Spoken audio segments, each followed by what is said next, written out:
तो what if का season 2 खत्म होते ही हर कोई पावरफुल कैरेक्टर्स के बारे में जानना चाहता है। तो आज हम टॉप 10 मोस्ट पावरफुल कैरेक्टर्स की बात करेंगे जो भी हमें व्हाट इफ के सीजन 1 से सीजन 2 तक दिखे हैं। बट सबसे पहले अगर आपको नहीं पता तो हमने एक न्यू एनीमे चैनल ओपन किया है जहां पे जुजुत्सु काइसेन के सीजन 1 का रिकैप का पार्ट 2 आ चुका है।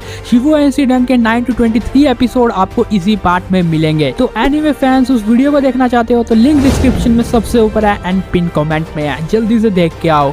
लेकिन इस वीडियो को स्टार्ट करते हैं। Number 10 what if Hulk. ये हल्क थॉर और हल्क का मिक्सचर है जो हमें कुछ टाइम के लिए ही व्हाट इफ में दिखा था जब डॉक्टर स्ट्रेंज ने इसे अपनी आर्मी में सजा के रखा था। इससे कितनी ज्यादा गामा रेडिएशन एमिट हो रही है हमने ये देखा, साथ ही थॉर और हल्क की मिक्स्ड स्ट्रेंथ इसके पास है। व्हाट इफ में इसका छोटा सा अपीयरेंस था इसीलिए हम इसके बारे में ज्यादा कुछ नहीं कह सकते। नंबर 9 हेला।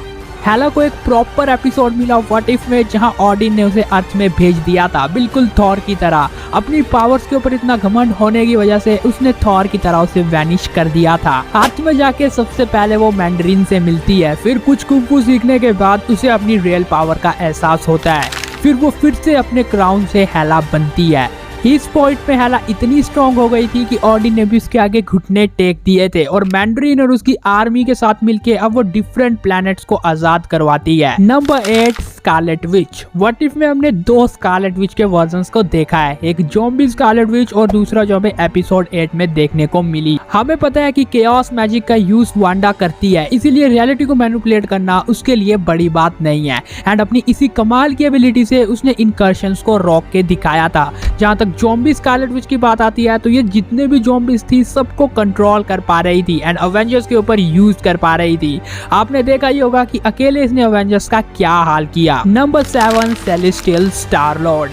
तो सेलेस्टियल स्टार लॉर्ड की एक झलक हमने guardians of the Galaxy volume 2 में भी देखी थी क्योंकि ये अपनी सेलेस्टियल पावर्स को ईगो की वजह से कंट्रोल कर पा रहा था। व्हाट इफ में भी सेम ईगो ने इसे सेलेस्टियल पावर्स दी। सेलेस्टियल पावर्स होने की वजह से ये मैटर को मैनिपुलेट कर सकता है प्लैनेटरी लेवल तक, इसीलिए इसने कई प्लैनेट्स पे अटैक किया। इवन ये अर्थ को भी कैप्चर करने वाला था और सब हीरोज को लगभग हराने वाला था। एंड लास्ट एंड सबसे बड़ी बात, ये ईगो को भी मार देता है। अब नंबर 6 काहोरी यानी वो कैरेक्टर जिसने वांडा तक को बीट करके दिखाया है। हमने मार्वल में इस कैरेक्टर को पहली बार देखा जो कि इंडियन ट्राइब 1500 BC से बिलोंग करती है। इसे अपनी सारी पावर स्पेस स्टोन की वजह से मिली जो कि इसे एडिशनल मूव, स्ट्रेंथ, ड्यूरेबिलिटी तो प्रोवाइड करती ही है, प्लस मैजिकल एबिलिटीज भी देती है।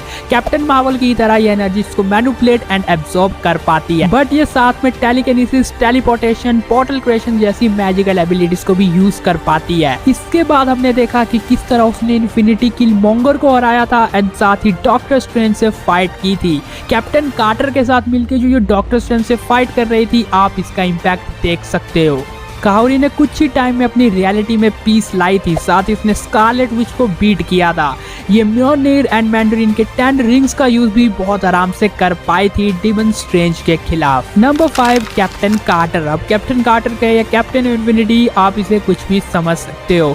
इसे सचमुच काफी ज्यादा पावर मिली व्हाट इफ के सीजन 2 में। सबसे पहले तो इन्फिनिटी स्टोन्स के साथ इसने डॉक्टर स्ट्रेंज से फाइट किया है एंड हमें पता है कि व्हाट इफ का डॉक्टर स्ट्रेंज कितना ज्यादा पावरफुल है। इसके बाद इसे हेला की पावर्स भी मिलती है। इन्फिनिटी स्टोन्स और हेला की पावर्स के साथ इसने एडवांस डॉक्टर स्ट्रेंज के वर्जन डेमन डॉक्टर स्ट्रेंज से फाइट की है। आपको याद होगा कि एक पंच में इसने डेमन स्ट्रेंज की आइडेंटिटी को नॉर्मल स्ट्रेंज की बॉडी से बाहर निकाल दिया था और जिसके पास इन्फिनिटी स्टोन्स प्लस हेला की पावर हो उसके बारे में क्या ही कहना।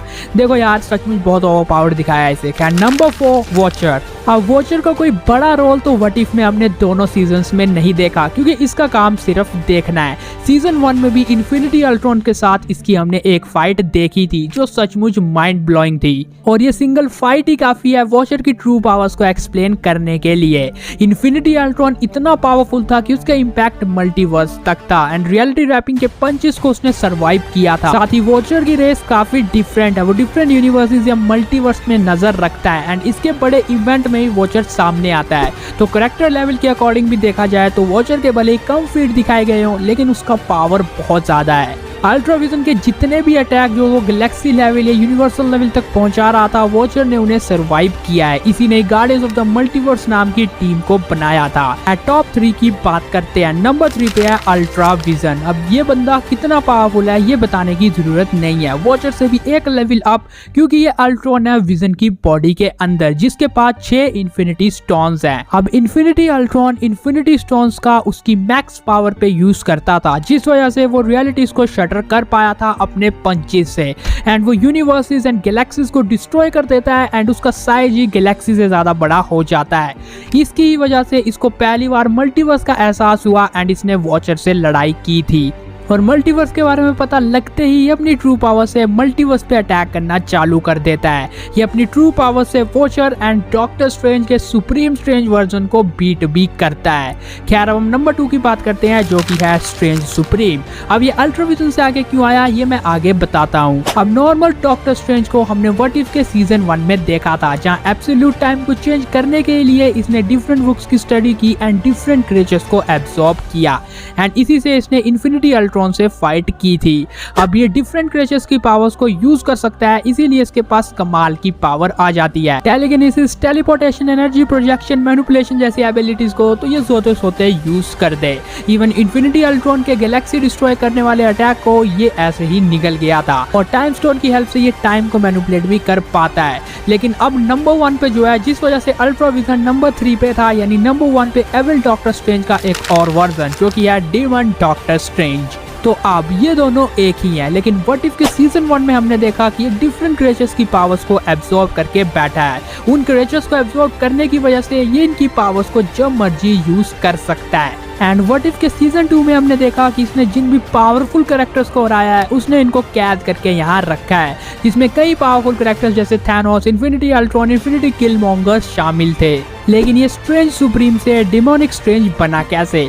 इसका सिंपल सा रीजन ये है कि जब इसने मल्टीपल क्रिएचर्स को एब्सॉर्ब किया था तो उन्होंने अपनी एक पर्सनालिटी इसके बॉडी के अंदर बना ली थी, जिस तरह यूजी सुकुना का वेसल है। अब ये जितने भी क्रिएचर्स थे इनका वेसल डॉक्टर स्ट्रेंज था, क्योंकि वो उसकी बॉडी पे ही कंट्रोल ले लेते हैं एंड अपनी पावर्स को यूज करना चालू कर देते हैं। और लास्ट में तो डॉक्टर स्ट्रेंज डीमन स्ट्रेंज को कंट्रोल भी नहीं कर पा रहा था, इसलिए वो खुद को ही मार लेता है। खैर इसकी पावर सचमुच कमाल की थी, क्योंकि इसने म्योनिर को तोड़ दिया था, 10 रिंग्स को तोड़ दिया था, इन्फिनिटी स्टोन्स के अटैक को बच्चों की तरह सरवाइव कर लिया था, और लास्टली सुप्रीम स्ट्रेंज भी एक तरह से डिमोनिक स्ट्रेंज ही है। तो ये दोनों कैरेक्टर्स इसीलिए व्हाट इफ के अब तक के सबसे पावरफुल बीइंग है एंड व्हाट इफ को लीड कर रहे हैं। खैर अब अपने फेवरेट व्हाट इफ कैरेक्टर का नाम कमेंट में लिखना मत भूलना, एंड अगर कुछ भी डाउट है वीडियो से रिलेटेड तो कमेंट में पूछ लो। न्यू वीडियोस के टॉपिक भी सजेस्ट कर देना यार। और एनिमे फैंस हमारे सेकंड चैनल को भी चेकआउट करो यार जल्दी से, वहाँ पे एनिमे का कमाल का कंटेंट आपको देखने को मिलने वाला है। जुजुत्सु काइसेन का तो रिकैप आ गया है और भी बहुत कुछ आएगा,